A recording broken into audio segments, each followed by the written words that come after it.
All right, good morning, everybody. This is the Fantasy Sports Boss with another crisis point video for you. Before I go any further, make sure if you're not already a subscriber, hit that subscribe button and also bop the notification button so you're made aware when new videos are added. Of course, we did our live fantasy football stream yesterday, and tomorrow, all-day videos, injuries, news. I'm going to jump on probably during the games and do a stream, and then also the wrap-up stream at 7:30, where we go over all of the big performances, the duds, the injuries, whatnot, take your questions. So make sure you bookmark us when I put the notification out there sometime early tomorrow about the 7:30 stream. Now, today I want to talk about Trey Lance. So Trey Lance is one of the big storylines for all the wrong reasons in fantasy football week one. Right up there with Allen Robinson and Mike Williams. The reason being, of course, is that, he didn't play very well. 13 of 28 for 164 yards with an interception. And then, failed to lead the 49ers down the field late in the game against a very terrible Chicago Bears team as a whole. So one of the bigger upsets, during week one that was filled with upsets. So, clearly the passing numbers weren't great. When you complete only 13 and out of 28, less than 50%, it's going to stand out. But again, the couple of points need to be made here about Trey Lance. One, it was his third start. Two, he's hardly played going back to college. His last year in college only had one start because of COVID. And then, of course, last year backed up Jimmy Garoppolo for the majority of the season. And now, obviously, it's just his third start. Expectations were sky high this preseason amid talks that he was going to be, Jalen Hurts 2021 with a breakout, both running and passing the football.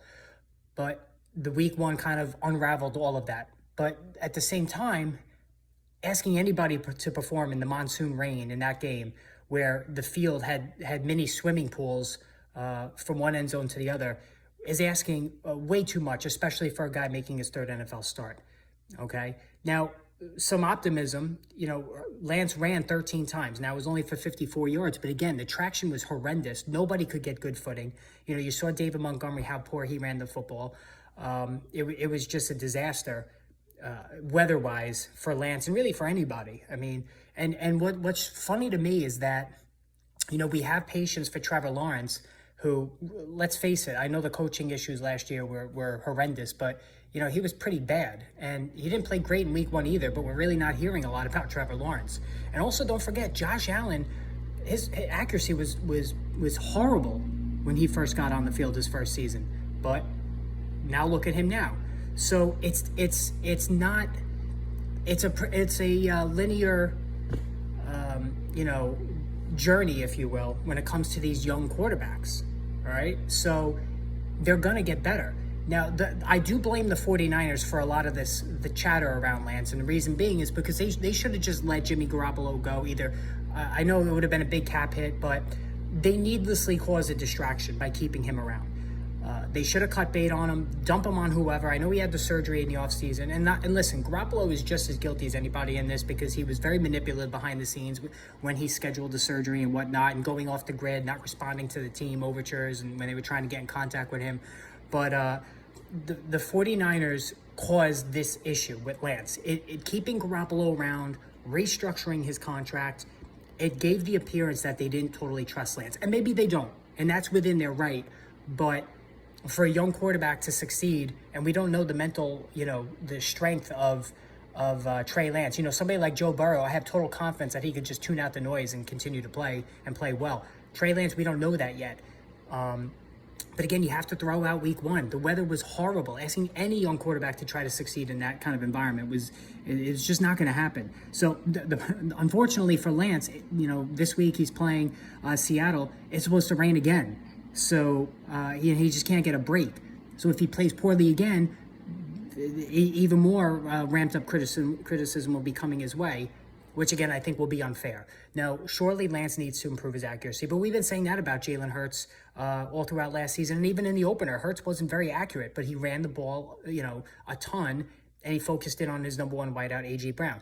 Lance needs to keep running, and he will keep running.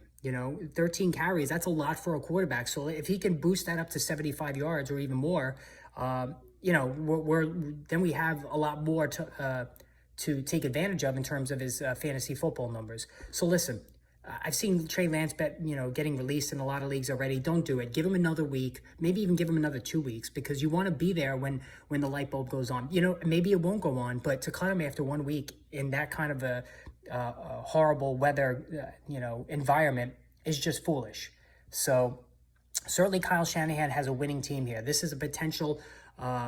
This is a playoff team on paper. There's weapons all over the field. So maybe that's why they kept Jimmy G as a hedge if Lance struggles. I mean, if they start 0-2, the chatter is going to begin. But you got to give Lance at least 3 or 4 games, especially one in good weather, to get a better read on who he is as a player. All right. And if you do own Lance, I wouldn't start him this week just because of the weather issues.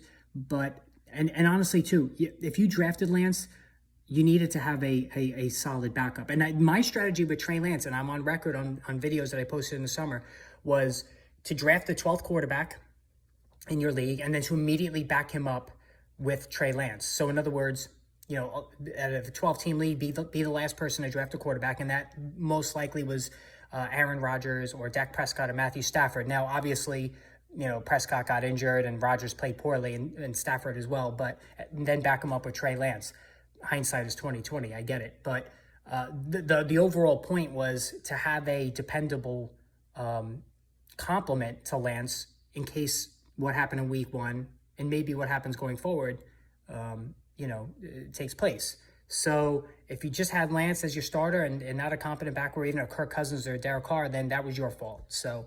But anyway, so let's be patient for another couple of weeks with Lance. Let's see what happens, and then I'm willing to listen on maybe just moving on from him entirely, both on the team and in fantasy. All right, hit that subscribe, hit the notification button. More videos to come. We will chat later.